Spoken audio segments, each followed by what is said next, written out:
soy Virginia García y os voy a leer un texto de las historias naturales de Joan Perucho.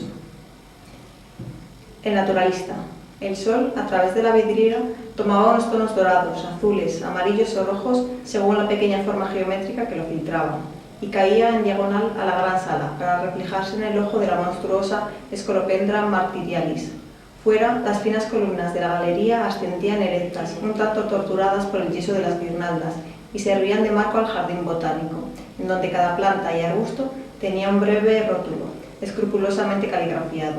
A veces, cuando corría un poco de viento fresco, se percibía un rumor vegetal, insinuante y dulce, mezclado con un ruido de cartulinas que se restregaban las unas con las otras. Entonces, de manera inesperada, el autómata, impelido por algún resorte que se disparaba, intentaba tocar la guitarra y movía los labios silenciosamente sin ningún éxito. Lo habían arrinconado en la galería, hacía ya algún tiempo, cuando disminuyó la gran pasión por la mecánica recreativa y fue sustituido por la nueva máquina de estampación de indianas.